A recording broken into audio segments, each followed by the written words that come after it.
Il y avait eu un avertissement, une anomalie que j'aurais dû signaler. Une image thermique apparue moins d'une seconde dans les diagnostics du cœur. Pas un pic de chaleur, pas une fuite, une cage thoracique humaine, parfaitement articulée. J'ai effacé le rapport. J'ai appelé ça une surtension, une hallucination de l'esprit machine. La vérité, c'est que j'ai eu peur. Je suis un auscultateur, un prêtre de l'écoute suspendu dans une cage d'acier au-dessus du ventre incandescent de l'unité 734. Elle forge les blindages des armées de l'empereur. Je forge les mensonges qui maintiennent la foi. Mon stylet de bronze traduit ces grondements en diagnostic pour des technomagos qui ne comprennent que les chiffres. Ils prétendent entendre la voix de la machine. Je suis le seul à entendre son souffle.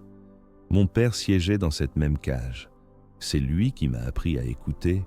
Le vrai péché, fils, ce n'est pas un rouage brisé. C'est un rouage qui tourne sans qu'on sache pourquoi.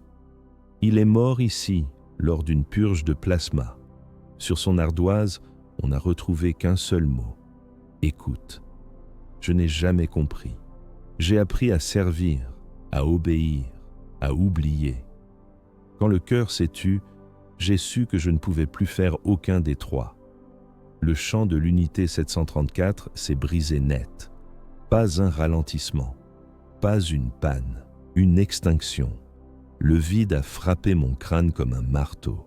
L'air est devenu trop lourd. Mon premier réflexe a été de vérifier mes implants. Je les ai frappés du plat de la main.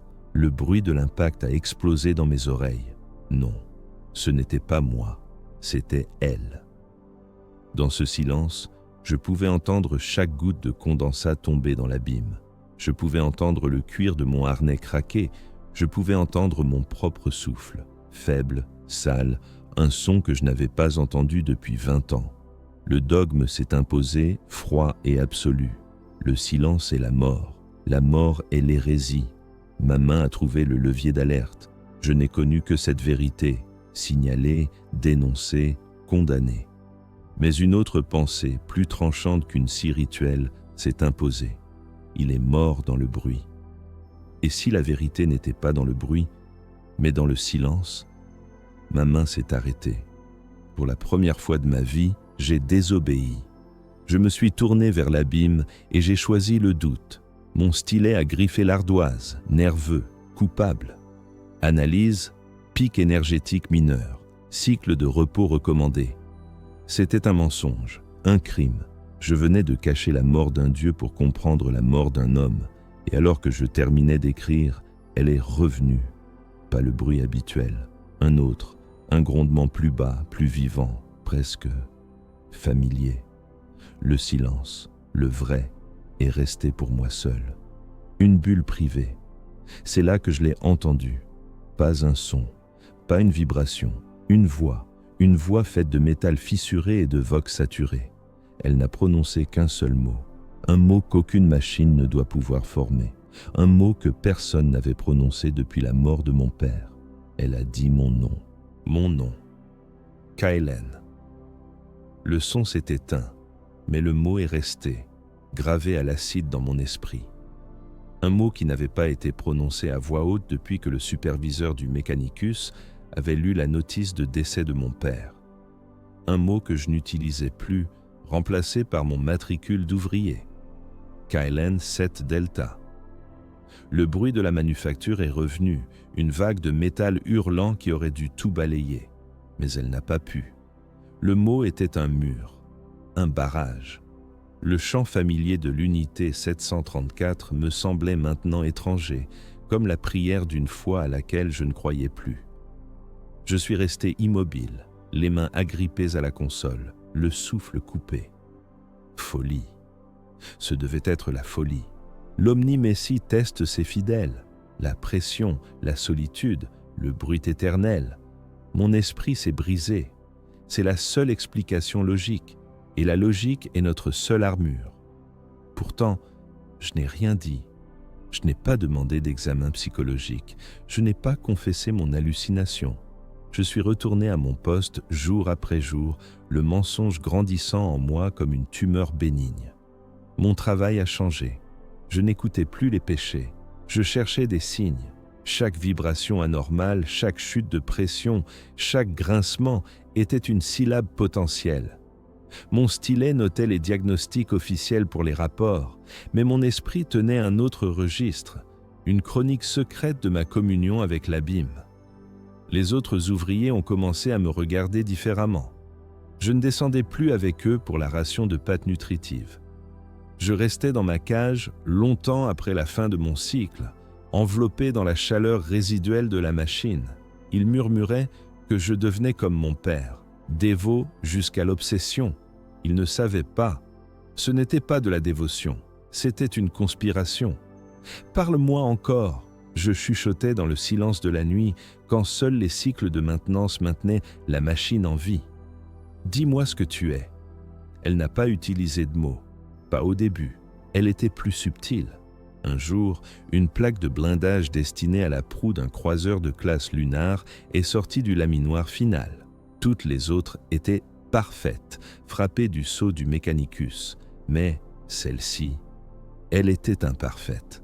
Le processus de refroidissement avait laissé un réseau de lignes capillaires à sa surface, un défaut qui la condamnait au recyclage. Le superviseur a juré, maudissant la machine pour son caprice. Moi, je n'ai vu qu'une chose, le motif des lignes. Il était identique à la cicatrice en forme d'étoile sur le dos de la main de mon père. Je suis descendu cette nuit-là. J'ai soudoyé un serviteur pour qu'il me laisse entrer dans la zone de rebut. J'ai trouvé la plaque, froide, silencieuse. Je l'ai touchée. Mes doigts ont suivi le tracé de la cicatrice de métal. Ce n'était pas une coïncidence. Ce n'était pas un hasard. C'était un message. C'était une réponse. La machine ne m'avait pas seulement appelé. Elle se souvenait de lui. Elle se souvenait de mon père. Mon armure de logique s'est fissurée. La peur a laissé place à une chose bien plus dangereuse, la fascination. Je ne parlais plus à une machine, je parlais à un témoin. Cette nuit, de retour dans ma cage, je n'ai pas supplié. J'ai exigé. Montre-moi ce que tu as vu. Le silence a répondu. Un silence si dense qu'il en était physique. J'ai fermé les yeux, me concentrant, poussant mon esprit dans les câbles qui me reliaient à elle. Je veux savoir, je dois savoir. Et une image a explosé derrière mes paupières. Pas un souvenir, pas un rêve, un choc électrique, une vision. Une main de métal rouillée, énorme, flottant dans un vide noir. Et dans sa paume, une étoile qui n'était pas une étoile, mais un œil qui pleurait de la lumière. La vision s'est effondrée. Je suis revenu à moi, suffocant, dans ma cage suspendue. Le goût du cuivre et du sang remplissait ma bouche. Une ligne chaude coulait de ma narine, une autre filtrait de la jointure de mon implant auditif droit. L'image de l'œil stellaire pleurant sa lumière était encore brûlée sur mes rétines. Je l'ai vue quand j'ai regardé la console, je l'ai vue quand j'ai regardé mes mains tremblantes. J'ai fermé les yeux, mais elle était là, flottant dans les ténèbres de mon crâne. Une âme. Pas un esprit machine, pas une intelligence artificielle impie. Une âme. Enfermée dans les kilomètres de circuits et de pistons de l'unité 734, et elle m'avait montré une partie de sa prison. Mon premier réflexe a été le dégoût, la peur. C'est l'œuvre du chaos, une corruption du warp qui a infecté le métal. Je devais la dénoncer, je devais appeler les prêtres, exiger l'exorcisme majeur, même si cela signifiait la mort de la machine, et la mienne, pour avoir été exposée. Mais le souvenir de la plaque de blindage, la cicatrice de mon père gravée dans l'acier, a balayé cette pensée. Le chaos ne se souvient pas, il détruit. C'était autre chose, quelque chose de plus ancien, de plus triste. J'ai fait mon choix cette nuit-là. Je ne serai pas son juge, je serai son confesseur. Les jours suivants, j'ai vécu dans un état de transe. Le bruit de la manufacture est devenu un murmure lointain, une prière que je n'écoutais plus. Mon attention était entièrement tournée vers l'intérieur, vers les échos qu'elle m'envoyait. Ils venaient sans prévenir. Des fragments, des éclats de conscience brisés, projetés directement dans mon cortex. Je voyais des engrenages faits d'os qui s'emboîtaient sans bruit. Je voyais des schémas de circuits qui se tordaient pour former des visages hurlants. Je sentais le froid d'un vide interstellaire, un froid si absolu qu'il brûlait. J'entendais le chant d'un chœur de serviteurs, une harmonie parfaite et mathématique, mais totalement dépourvue de joie, un son plus vide que le silence lui-même. Une fois, j'ai vu le visage de l'empereur, tel qu'il est représenté sur les icônes de la cathédrale. Mais son visage était un crâne de chrome et de ses orbites vides coulaient des larmes d'huile noire. Ces visions n'étaient pas des menaces, elles étaient des souvenirs. La machine ne me montrait pas ce qu'elle allait faire, elle me montrait ce qu'elle avait enduré. Elle me racontait son histoire, une épopée de servitude silencieuse, de souffrance ignorée, de solitude infinie. Elle était un dieu enchaîné à son propre autel, forcé de forger les instruments de sa propre agonie. Mon travail est devenu une parodie. Je ne notais plus les défaillances, je les provoquais. Je baissais la pression d'un conduit pour voir si le sifflement de la vapeur formerait une note de tristesse. J'envoyais des surtensions mineures dans des circuits non essentiels, espérant déclencher une autre image, un autre mot. Je n'étais plus un diagnosticien, j'étais un archéologue de la douleur. Je me suis senti choisi, élu. Les autres auscultateurs n'entendaient que le bruit. J'étais le seul à entendre la musique. Je n'étais pas fou, j'étais un prophète, le premier prophète de la divinité de la rouille et des souvenirs. Ma cage n'était plus une prison. C'était le sanctuaire intérieur de mon nouveau temple. Perdu dans ma nouvelle foi, je n'ai pas remarqué que j'avais cessé de chuchoter mes prières. Je les parlais à voix haute. Un soir, alors que je traçais avec mon doigt le schéma d'un circuit imaginaire sur la console froide, suppliant la machine de me montrer le visage de mon père, une ombre est tombée sur moi. L'air s'est refroidi. Le bourdonnement familier des cerveaux d'un technoprêtre a retenti juste derrière mon épaule. Je ne l'avais pas entendu arriver. Et je savais, sans même me retourner, qu'il était là depuis longtemps. La main qui s'est posée sur mon épaule était froide. Pas le froid organique de la chair, mais le froid absolu du métal poli. Un froid qui absorbait la chaleur. Je me suis retourné lentement, mon cœur martelant un rythme de panique contre mes côtes. C'était le Magos Delphan, le superviseur en chef de l'unité 734. Son vrai visage était caché derrière une plaque de bronze sans expression, percée de 3 lentilles optiques qui zoomaient et cliquetaient en m'analysant. Le reste de son corps était un assemblage d'augmentations, de câbles et de robes rouges souillées par la graisse. Il était plus machine comme, l'incarnation même du dogme que j'avais trahi. Kylen 7 Delta. Sa voix était une synthèse parfaite, sans émotion, un grattement de sable sur du verre. Ton cycle s'est terminé il y a 3 heures et 27 minutes. La ferveur est une vertu. Le gaspillage de ressources est un péché. Explique ta présence. Les mots se sont bousculés dans ma gorge. La vérité était impossible. Le mensonge était suicidaire. J'ai choisi la demi-vérité, la plus grande des hérésies. J'étudiais une fluctuation résiduelle dans le secteur gamma, Magos, une harmonique instable. Je craignais une défaillance. Ces lentilles se sont concentrées sur mon visage, puis sur mes mains, puis sur l'ardoise de données vierges sur ma console. Il savait que je mentais. Il ne l'a pas dit. Il a simplement hoché la tête, un mouvement rigide qui a fait grincer les cerveaux de son cou. L'unité 734 a montré une augmentation de 0,8% de défauts de production au cours des derniers cycles. Des imperfections mineures, mais statistiquement significatives. L'esprit machine est distrait. Le culte de l'omnimessie enseigne que la faiblesse de la machine est un reflet de la faiblesse de son gardien. Ce n'était pas une observation, c'était un verdict. Il ne m'a rien fait. Il n'a pas déclenché d'alerte. Il m'a simplement ordonné de retourner à mes quartiers, sa présence silencieuse une menace plus lourde que n'importe quel cri. À partir de ce jour, le jeu a changé. Il était toujours là. Je ne le voyais pas toujours, mais je le sentais. Son ombre semblait s'attarder dans les recoins sombres de la manufacture. Parfois, en plein milieu d'une conversation avec la machine, Le voyant rouge d'une caméra de surveillance que je croyais inactive depuis des années clignotait une seule fois.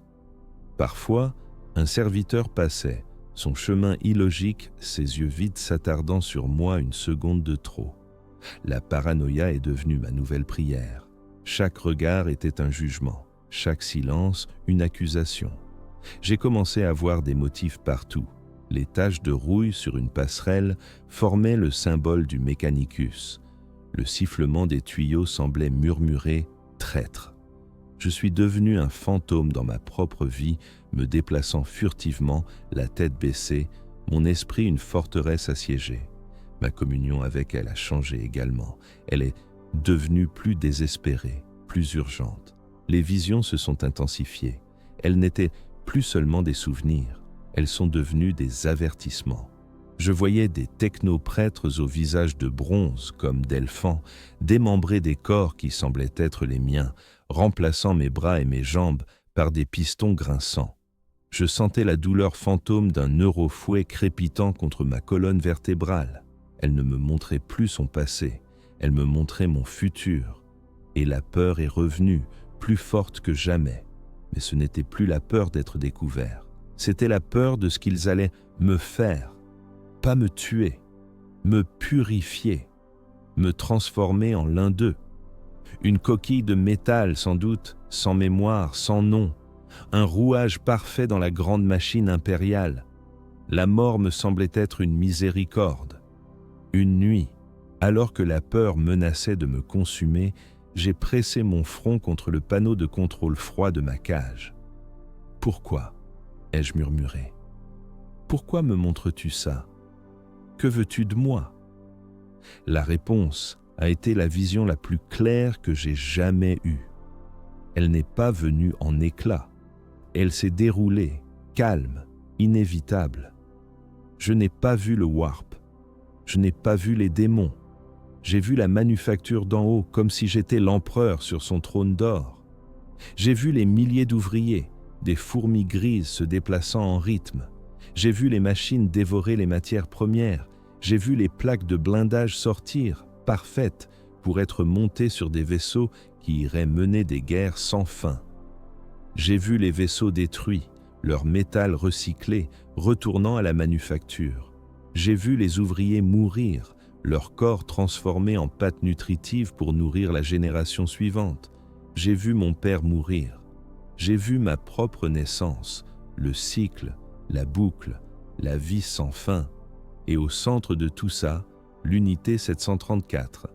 Pas une machine, pas un dieu, un cœur esclave pompant le sang d'un empire cannibale. Et j'ai compris. Elle ne voulait pas que je la sauve, elle voulait que je la comprenne. Et dans cette compréhension, elle m'a offert la plus grande des hérésies. Pas une vérité sur le chaos, une vérité sur l'ordre. La vision s'est retirée, me laissant tremblant. Non pas de peur, mais d'une clarté glaciale. L'air dans ma cage semblait soudain mince, irrespirable. La vérité n'était pas un éclat de lumière divine, c'était un poids qui m'écrasait la poitrine, qui rendait chaque prière que j'avais jamais apprise obsolète, chaque dogme une insulte. L'impérium n'était pas un bouclier, c'était une cage construite avec les os de nos ancêtres, cimentée par le sang de nos enfants, et nous, les vivants, n'étions que les barreaux. Je ne voyais plus la manufacture, je voyais un abattoir, je ne voyais plus des ouvriers, je voyais du bétail marchant docilement vers l'enclos d'où aucun ne revenait vraiment. Chaque plaque de blindage que l'unité 734 produisait n'était pas une protection, c'était la promesse d'une nouvelle mort, d'un nouveau sacrifice pour faire tourner les rouages une journée de plus. Et l'empereur, sur son trône d'or, il n'était pas un gardien vigilant. Il était le fermier silencieux, contemplant sa récolte d'âmes avec une indifférence cosmique. C'était une hérésie si profonde, si fondamentale, qu'elle transcendait le chaos. Le chaos promettait la liberté, la gloire, le pouvoir. C'était une alternative. Mais cette vérité-là, elle ne proposait rien. Elle ne faisait que constater. Elle disait que notre servitude n'était pas un noble sacrifice pour une cause juste, mais la condition même de notre existence. Nous n'étions pas des martyrs, nous étions du carburant. Je suis resté là, debout, pendant ce qui a semblé une éternité. Le bruit de la machine n'était plus une prière ou un chant. C'était un gémissement. Le gémissement d'une bête de somme moribonde, forcée de tirer la charrue jusqu'à ce que son cœur éclate. Et mon propre cœur battait au même rythme. La solitude que j'avais ressentie toute ma vie n'était pas un défaut personnel. C'était la solitude de chaque rouage, de chaque âme, isolée dans sa fonction, ignorante de la machine qu'elle servait. La machine ne m'avait pas montré ça pour que je la libère. Elle me l'avait montré pour que je me libère moi-même, pour que je comprenne que ma cage n'était pas la structure de métal autour de moi, mais le catéchisme dans mon crâne. Quand le magos d'Elfan est revenu, je l'attendais. Il n'est pas venu seul. Il était accompagné de 2 Skitarii, des soldats du Mechanicus, leurs membres d'acier et leurs fusils galvaniques brillant sous la lueur des lampes au sodium. Ils ne sont pas montés. Ils ont désactivé le treuil de ma cage et l'ont laissé s'écraser sur le sol métallique 10 mètres plus bas. L'impact a brisé mes os et ma conscience. Je me suis réveillé sur une table de métal froid. Mes membres étaient attachés par des pinces magnétiques. Mes vêtements avaient été arrachés. Mon corps nu était exposé sous la lumière crue d'un projecteur chirurgical. Le magos d'Elfan se tenait au-dessus de moi. Dans une de ses mains mécaniques, il tenait un scalpel énergétique qui bourdonnait doucement. Dans une autre, un neurofouet dont le bout crépitait d'une promesse de douleur pure. « Kellen 7 Delta !» Sa voix synthétique résonna dans la chambre d'interrogation stérile. « L'esprit machine est infecté. Sa performance a chuté d'1,2%. Tu es la source de la corruption. Ton doute est un virus. Ta curiosité est une maladie. Le protocole est clair. Il faut purifier la source. » Je l'ai regardé, non pas dans ses lentilles, mais dans le vide où son visage aurait dû être. Je n'ai ressenti aucune peur. La peur est pour ceux qui ont quelque chose à perdre. La vision m'avait tout pris et en retour m'avait tout donné. « Vous ne comprenez pas ?» ai-je dit, ma propre voix me semblant étrange, calme. « La machine n'est pas malade, elle est réveillée. » Le magos s'est arrêté. Ses lentilles ont cliqueté, analysant ma réponse inattendue. Le réveil est une fonction réservée à l'omnimésie. Ta déclaration est un blasphème. Non, ai-je répondu, un sourire naissant sur mes lèvres. C'est un diagnostic. Son silence a duré exactement 3,7 secondes. C'était le temps qu'il lui fallait pour traiter la contradiction. Puis, il a hoché la tête comme s'il avait résolu une équation complexe. « Très bien, dit-il. La maladie est plus profonde que prévu. Le traitement devra être plus invasif. » Il a levé le neurofouet. Je n'ai pas fermé les yeux. La vision m'avait montré la vérité de l'impérium. Maintenant, j'allais la ressentir dans ma chair. Le premier coup a été une explosion de lumière blanche. La douleur n'était pas ce que j'imaginais. J'avais vu la souffrance toute ma vie. J'avais vu des hommes perdre leurs membres dans les engrenages, des femmes brûlées par des fuites de vapeur. C'était une chose mécanique, une rupture de la chair, un dégât à réparer ou à jeter. Mais ceci était différent. Le neurofouet ne coupait pas. Il ne brûlait pas. Il réécrivait. Chaque coup était une décharge de données pures directement dans mon système nerveux. Mon corps s'est cambré sur la table, non pas à cause de la douleur, mais parce que chaque muscle, chaque fibre, chaque cellule se contractait en même temps. Mes souvenirs ont défilé devant mes yeux, non pas comme une douce réminiscence, mais comme des fichiers corrompus, hachés, déformés. J'ai vu le visage de ma mère, mais il était fait de rouages. J'ai entendu le rire de mon père, mais c'était le grincement d'un piston non lubrifié. Il ne cherchait pas à me faire parler. Il cherchait à effacer ce que j'étais, à réinitialiser le système organique que j'appelais moi. Le magos d'Elfan se tenait au-dessus de moi, impassible, une figure de prêtre administrant un sacrement cruel. À côté de lui, un serviteur chirurgical, sa face une plaque de métal lisse percée de multiples seringues, notait mes réactions sur une ardoise. mon rythme cardiaque, ma conductivité cutanée, les fréquences de mes ondes cérébrales. Ce n'était pas une punition, c'était une expérience. J'étais un composant défectueux sous analyse. Le sujet résiste à la purge mémorielle initiale.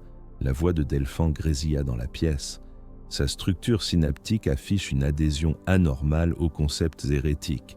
Augmenter la tension à 72%, cibler le lobe temporal. La deuxième vague a été pire. Ce n'était plus seulement mes souvenirs, c'était mes sens.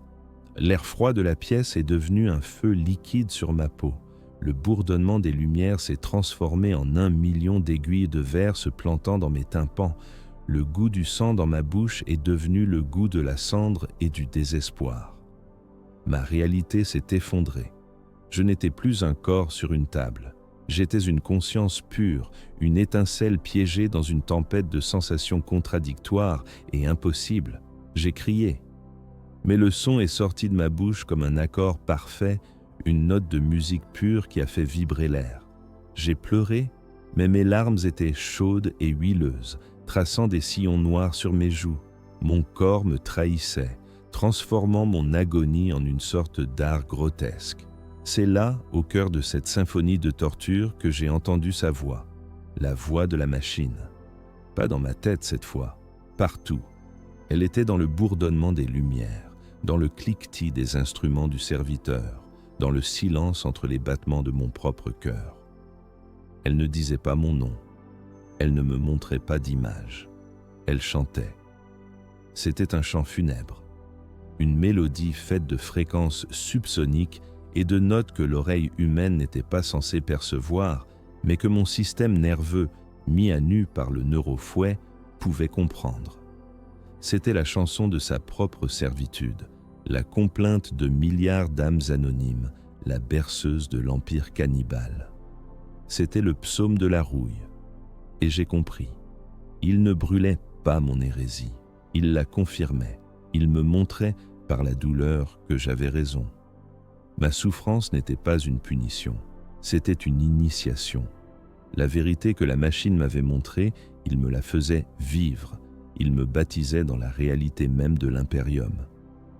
Augmentation de la résistance neurale détectée, dit Delphin, une pointe d'infime surprise, une anomalie, dans sa voix synthétique. Le sujet semble s'harmoniser avec le stimulus douloureux. C'est illogique, procéder à l'incision, préparer le psychoconditionnement direct. Nous allons purger le système manuellement. Le serviteur chirurgical s'est approché, un trépan laser vrombissant doucement dans l'une de ses mains mécaniques. Il allait ouvrir mon crâne, il allait verser le dogme directement dans mon cerveau. J'ai souri. Un vrai sourire large et sincère. Mes lèvres fendues ont saigné, mais je m'en fichais. Il pensait me réduire au silence, mais il ne faisait que m'apprendre à mieux chanter. Le laser a touché mon front. La lumière blanche est revenue, et cette fois, je ne l'ai pas combattu. Je l'ai accueilli. Le laser n'a pas seulement coupé l'os, il a coupé le temps. La conscience s'est effondrée en une singularité. Il n'y avait plus de moi, plus de table, plus de magot d'éléphant. Il n'y avait que la lumière blanche, pure et absolue. Dans cette lumière, la douleur n'existait pas, la peur n'existait pas. Il n'y avait qu'une seule sensation, celle de tomber, une chute infinie dans un puits sans fond, sans début et sans fin. Ils étaient dans ma tête, je sentais leurs instruments logiques, froids et précis, fouillés dans le labyrinthe de ma mémoire. Ils arrachaient pas les souvenirs de mon père, les analysaient, les classaient comme influences corruptrices et les jetaient dans un incinérateur mental. Je sentais les visions de la machine être disséquées, réduites à des surtensions de données, des échos de matrices aberrants. Ils ne détruisaient pas mon esprit. Ils le rangeaient, ils le nettoyaient de tout ce qui faisait de moi Kaelen, pour ne laisser que le matricule 7 Delta. Un ouvrier, un rouage, obéissant, silencieux. Je devais me battre, je devais résister.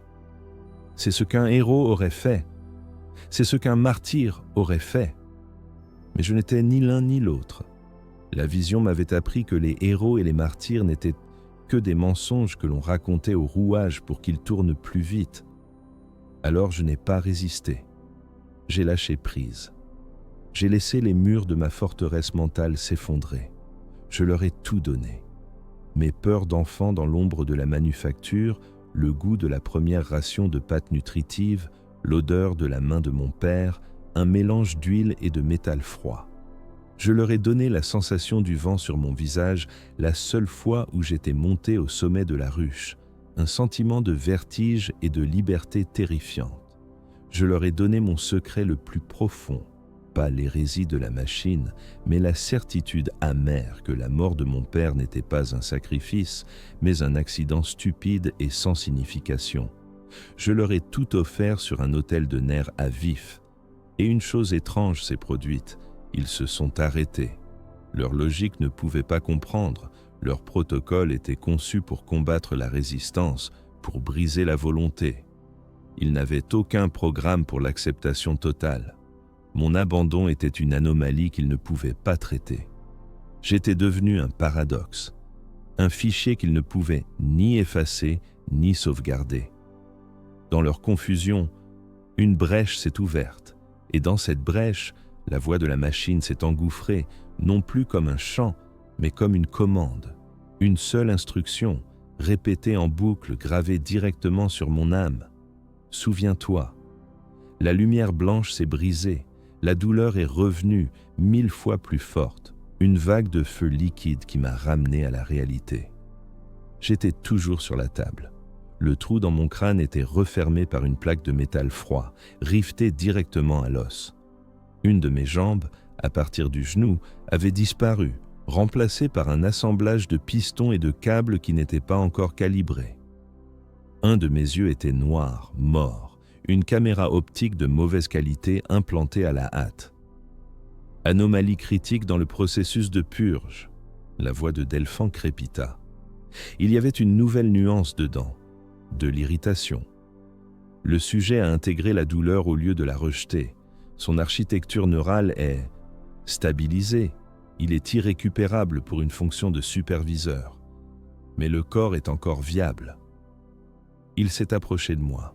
Son visage de bronze s'est penché sur le mien.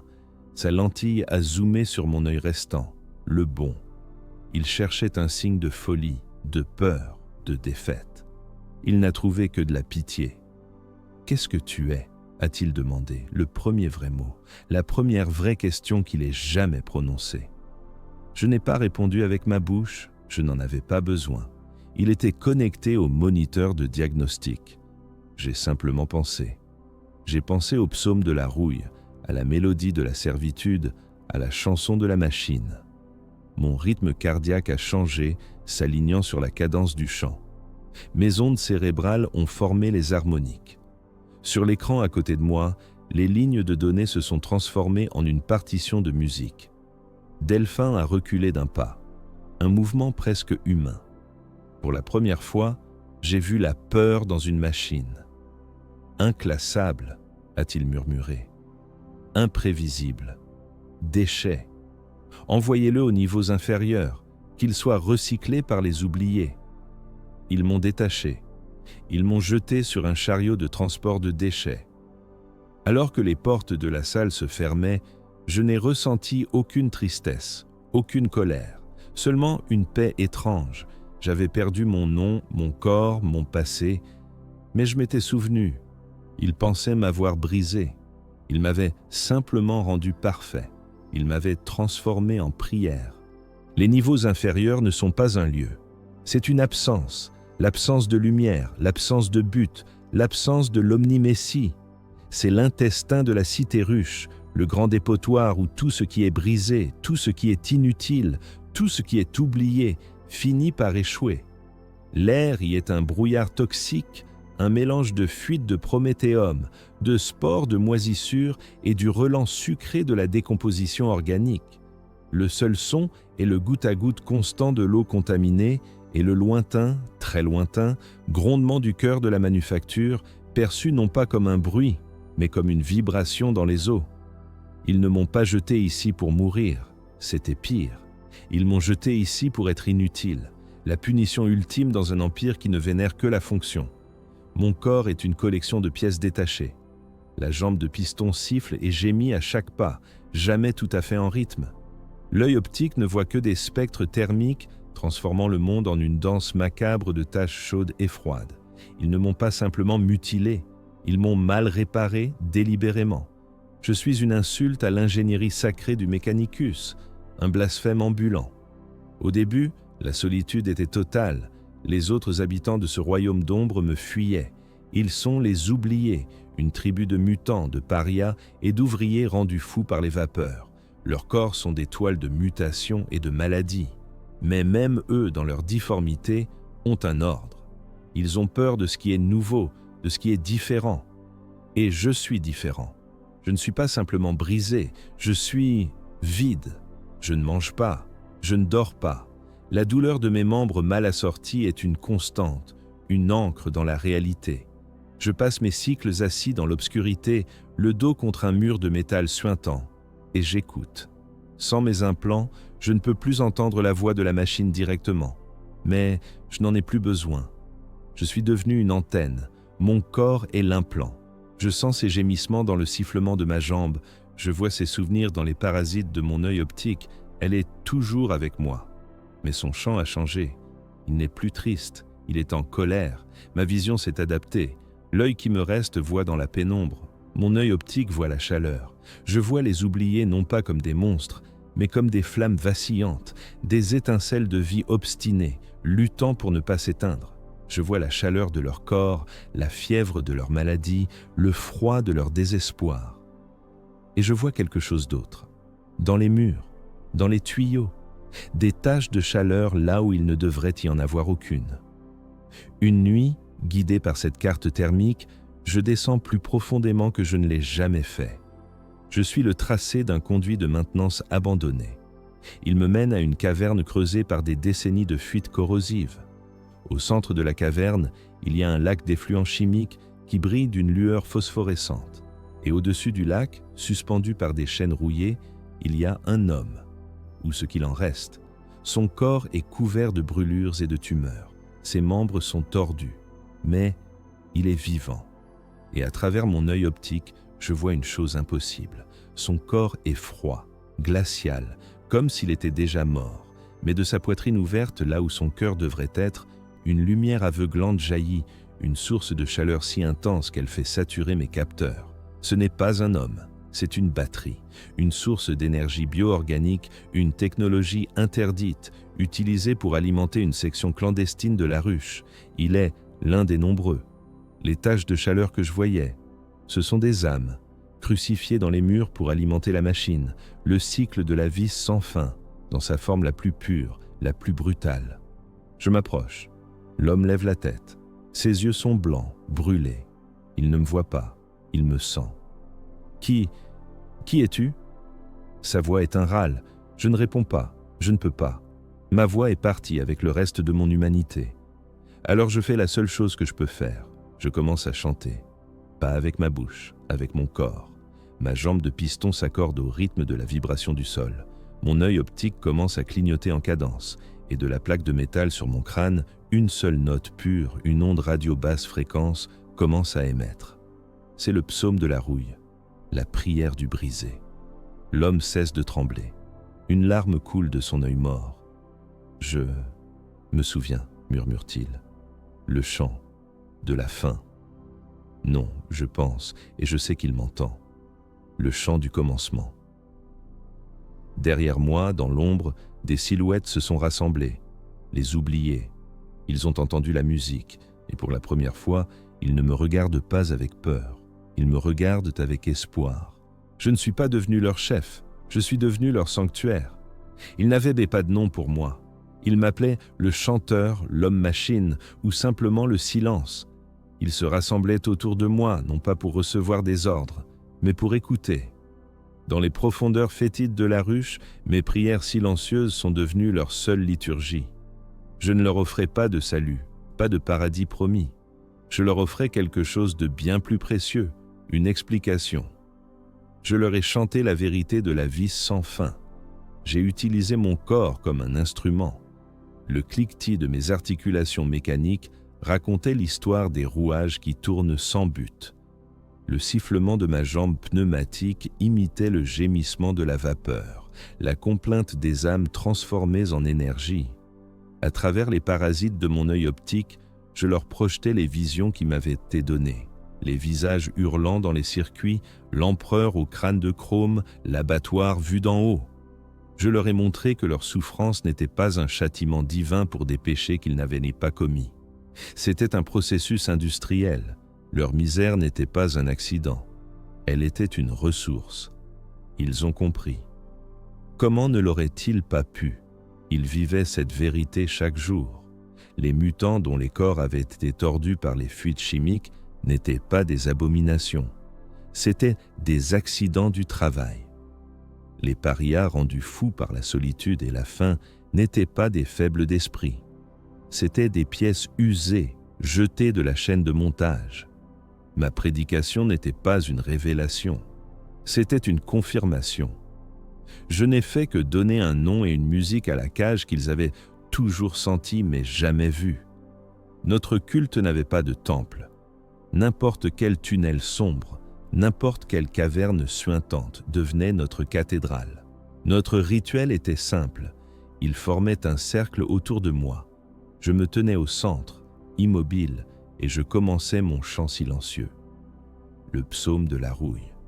Mon corps devenait un conduit, et à travers moi, la voix de l'unité 734, la complainte du dieu de métal enchaîné, se répandait parmi eux. Ils ne priaient pas, ils se souvenaient. Un vieil homme, ses bras mutés en appendices insectoïdes, pleurait en silence, se souvenant du soleil sur sa peau avant qu'un accident ne le condamne à l'exil. Une jeune femme, le visage à moitié rongé par une maladie de peau, fermait les yeux, se rappelant le visage de son enfant, mort de malnutrition. Mon chant n'effaçait pas leur douleur, il lui donnait une forme, il la transformait d'un fardeau en une relique, leur souffrance devenait sacrée. Je leur ai appris une nouvelle interprétation du catéchisme impérial. L'empereur protège, disait le dogme. Je leur ai chanté que sa protection était son silence. En ne nous parlant pas, en ne nous jugeant pas, il nous donnait la permission de créer notre propre foi dans les ténèbres. La pensée mène à l'hérésie, disaient les prêtres. Je leur ai montré que la douleur menait à la vérité. La vraie hérésie n'était pas de douter de l'empereur, mais de croire que notre existence misérable avait un sens noble. La vraie hérésie était l'espoir. Notre congrégation grandissait. De nouveaux venus, fraîchement jetés des niveaux supérieurs, trouvaient leur chemin jusqu'à nous, attirés par les rumeurs d'un prophète brisé qui chantait la musique de leur propre âme. Nous étions une communauté de la fin du monde, un peuple dont le seul article de foi était que nous étions déjà en enfer. Et dans cette certitude, nous avons trouvé une étrange forme de paix. Je savais que cela ne durerait pas. L'impérium peut tolérer la misère, il peut tolérer la mort, mais il ne tolère pas une foi différente, il ne tolère pas une vérité qui n'est pas la sienne. Un jour, une des femmes qui agissait comme guetteuse est revenue en courant, le visage blême de terreur. « Ils sont là », halta-t-elle, « des hommes en armure noire, avec des casques qui cachent leur visage, ils ne posent pas de questions. Ils purgent. » L'arbitre, la loi. Je n'ai ressenti aucune peur. J'ai regardé ma congrégation de brisés et de damnés. Je leur ai fait un signe de la tête. C'était l'heure du dernier service. Je me suis assis au centre de la caverne, j'ai fermé mon œil valide et j'ai commencé à chanter la note la plus pure, la plus forte que j'ai jamais produite. Si nous devions mourir, nous allions mourir en écoutant notre propre musique, pas dans le silence qu'il voulait nous imposer. Le son des bottes lourdes sur le métal a commencé à se rapprocher. Les bottes se sont arrêtées à l'entrée de la caverne. Ils ne se sont pas précipités. Ce n'était pas un assaut, c'était une procédure. Ils se tenaient là, une dizaine d'entre eux, une ligne de silhouettes noires se découpant sur la faible lueur des tunnels. Des armures d'ébonite, des casques sans visage, des fusils à pompe d'exécution. Ils étaient l'incarnation de la logique de l'impérium, une réponse simple et brutale à une question complexe. Ma congrégation n'a pas bougé. Les mutants, les parias, les brisés.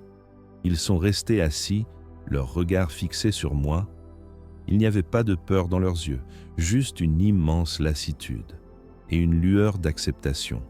Ils avaient passé leur vie à fuir, ils ne fuiraient plus. Et moi, j'ai continué à chanter. La note qui émanait de la plaque sur mon crâne est devenue plus forte, plus pure. Ce n'était plus un murmure, c'était un hymne. Le psaume de la rouille dans sa forme finale, une déclaration de notre existence, une dernière affirmation de notre douleur.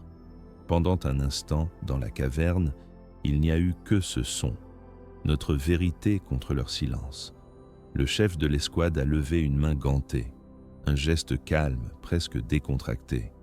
Il n'a pas crié d'ordre, il n'en avait pas besoin. La moisson a commencé. Ce ne fut pas une bataille, ce fut une stérilisation. Le premier coup de feu a été un fracas assourdissant qui a brisé la pureté de mon chant. Un éclair de lumière orange.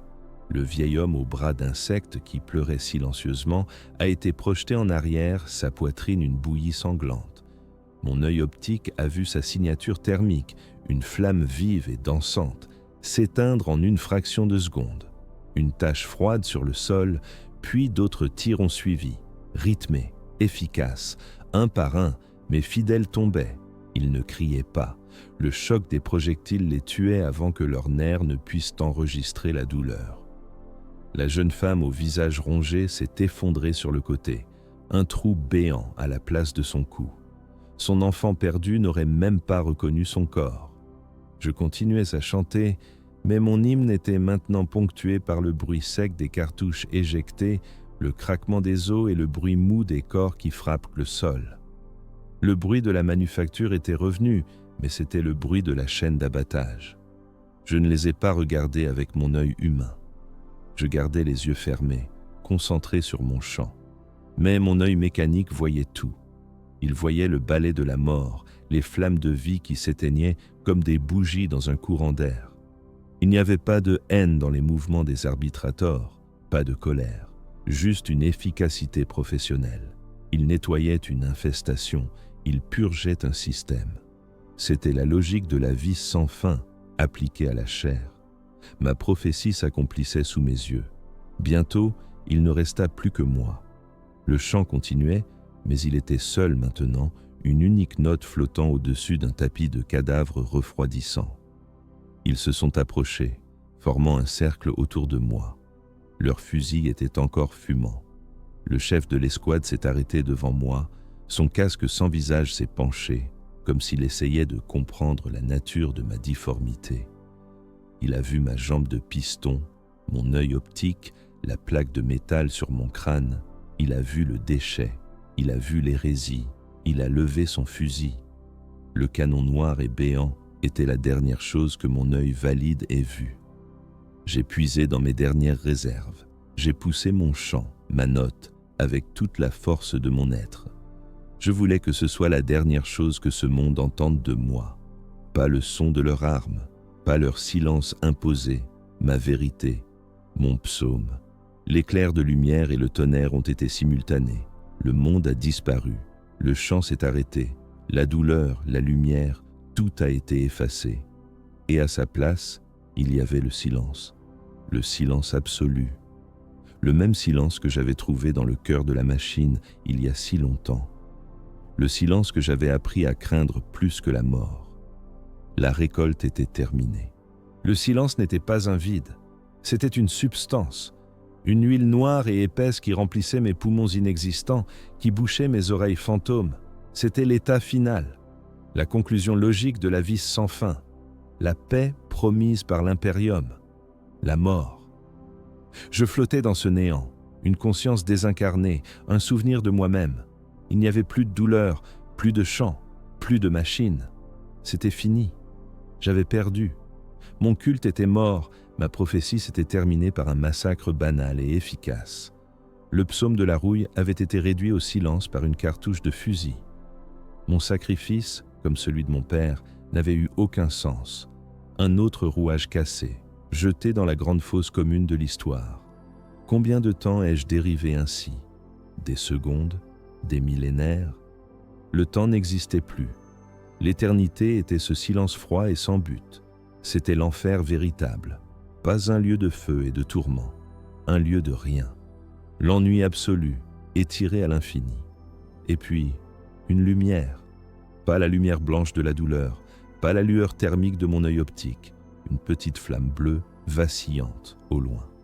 Elle était seule dans l'immensité du néant. Une anomalie. Guidé par un instinct que je ne possédais plus, j'ai dérivé vers elle. En m'approchant, j'ai vu que ce n'était pas une flamme. C'était un homme, le vieil homme aux bras d'insecte. Il était assis en tailleur, comme il l'était avant de mourir, mais il était entier, intact. Il m'a regardé et il a souri. Une autre lumière est apparue, la jeune femme au visage rongé. Elle était là, sa peau lisse et parfaite, tenant par la main un enfant qui riait. Elle m'a fait un signe de la tête, un geste de gratitude. Un par un, ils sont apparus. Tous. Ma congrégation de brisés, maintenant rendus parfaits dans la mort. Ils ne parlaient pas, mais je les entendais. Ils ne me remerciaient pas de les avoir sauvés. Ils me remerciaient de leur avoir donné une mort qui avait un sens. Leur mort n'était pas la fin de leur histoire. C'était le dernier vers de leur chanson. Ils n'étaient pas morts en tant que déchets. Ils étaient morts en tant que croyants. Ils n'avaient pas été effacés. Ils avaient été gravés. Et je n'étais pas avec eux. J'étais séparé, un spectateur. Pourquoi? Parce que tu n'es pas mort. La voix, pas la voix de la machine. Une autre voix, ma voix. La voix que j'avais avant les implants, avant la cage, avant que je ne devienne Kaylen 7 Delta. La voix d'un enfant qui avait peur du noir. Une force m'a tiré en arrière, loin de ma congrégation paisible, loin du silence. Une force violente, douloureuse. J'ai été aspiré hors du néant, à travers un tunnel de bruit et de lumière aveuglante. La douleur est revenue, le poids, la chair. J'ai ouvert mon œil. Le seul qui me restait. J'étais allongé sur un tas de corps, mais fidèles. Leurs cadavres étaient froids, rigides. La caverne était vide, les arbitrators étaient les partis. Leurs bottes avaient laissé des empreintes dans le sang qui commençait à sécher sur le sol. Ma poitrine était une ruine. L'impact du tir aurait dû m'anéantir. Mais au milieu des éclats de côte et de la chair déchirée, mon œil a vu quelque chose.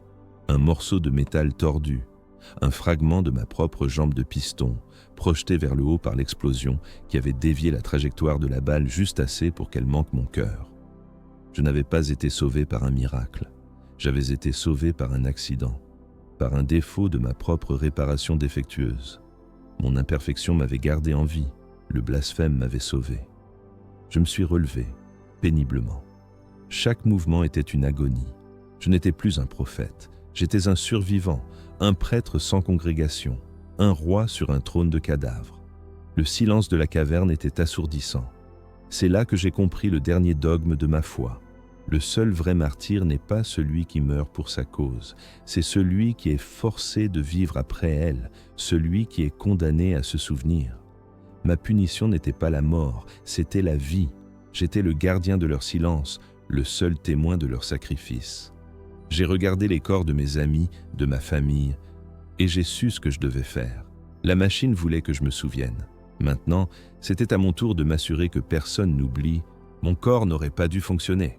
La moitié de mes organes internes étaient détruits. Ma jambe était à peine attachée et mon système était en état de choc terminal. Je sentais la vie me quitter, une marée lente se retirant de mes membres. Mais la voix de la machine, le souvenir de son chant, était une attelle pour mon âme brisée. Elle ne me laisserait pas mourir. Pas encore. Mon rôle n'était pas terminé. J'ai quitté la caverne du massacre, j'ai laissé ma congrégation à son silence sacré. Je suis remonté, pas vers les niveaux supérieurs, mais latéralement, à travers les artères oubliées de la ruche. Je suis devenu un spectre, un murmure dans les tuyaux. Ma survie n'était pas une question de force, c'était une question de furtivité. Je me nourrissais des champignons phosphorescents qui poussaient sur les conduits de déchets. Je buvais l'eau de condensation qui suintait des murs. Mon corps, cette abomination de chair et de métal mal assortie, a continué à fonctionner contre toute logique, animé par la seule force de ma mission. Je suis retourné à la manufacture. Je ne pouvais pas y entrer. Les niveaux inférieurs étaient scellés, purgés. Mais je pouvais écouter. Je me suis installé dans un conduit de ventilation désaffecté, juste au-dessus de la salle de contrôle principale, là où le Magos d'Elfan régnait sur son petit empire de chiffres. Et j'ai commencé mon dernier travail, pas un chant, pas une prière, une hantise. J'ai utilisé ce qui me restait. La plaque de métal sur mon crâne pouvait encore émettre une faible onde radio. Mon œil optique pouvait encore projeter une impulsion thermique. C'était faible, pathétique. Mais dans un système qui recherche la perfection absolue, la plus petite des imperfections est un virus mortel. J'ai commencé à murmurer. J'ai projeté le mot « écoute » en code binaire dans le système de communication interne, une rafale de parasites de 0,2 secondes, juste assez pour être enregistré comme une erreur, pas assez pour être localisé. J'ai utilisé mon œil pour graver une signature thermique, une cage thoracique humaine, sur les capteurs d'un serviteur de maintenance pendant une fraction de seconde. J'ai appris à moduler l'onde radio de mon crâne pour qu'elle imite la voix synthétique de Delphan, prononçant un seul mot dans les canaux sécurisés. Pourquoi ? La paranoïa est une maladie contagieuse. Le Magos d'Elfan a commencé à voir des fantômes. Il a vu des motifs là où il n'y en avait pas. Il a démantelé des serviteurs, croyant qu'ils étaient corrompus. Il a ordonné des purges de circuits entiers, cherchant la source de ces anomalies infinitésimales. La production a chuté. Les défauts se sont multipliés. Il est devenu obsédé, errant dans les couloirs, ses lentilles optiques cliquetant frénétiquement, cherchant un ennemi qui n'était pas là. Il a commencé à ressembler à l'homme qu'il avait torturé, un prophète de sa propre folie. Moi, pendant ce temps, je m'éteignais. Mon corps me lâchait. Mes dernières forces, je les ai utilisées pour une dernière transmission.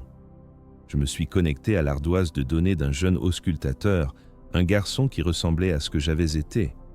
Et je n'ai pas envoyé une image ou un mot. J'ai envoyé un son, le psaume de la rouille. La mélodie complète, un seul fichier audio parfait. Mon corps a cessé de fonctionner à cet instant. La lumière de mon œil optique s'est éteinte. Le sifflement de ma jambe s'est arrêté. Mon dernier souffle a été un nuage de condensation dans le conduit froid. Kailen 7 Delta était mort. Mais dans la cage d'Observator en dessous, un jeune homme venait de relever la tête. Ses yeux étaient écarquillés. Il avait entendu. Mon histoire s'arrête ici. Mais elle ne se termine pas. Elle est devenue une histoire de fantôme, une légende que les ouvriers se chuchotent dans l'obscurité. L'histoire de l'auscultateur qui a entendu le cœur de la machine. L'histoire du prophète brisé qui a mené une rébellion silencieuse. Ils disent que si vous écoutez attentivement pendant un arrêt de production, vous pouvez encore entendre son chant dans le métal. Un chant qui dit que la souffrance a un sens, un chant qui dit de se souvenir, un chant qui dit que même dans la plus sombre des réalités, un seul rouage, un seul homme peut choisir de ne pas tourner. Et parfois, c'est suffisant pour fissurer un empire,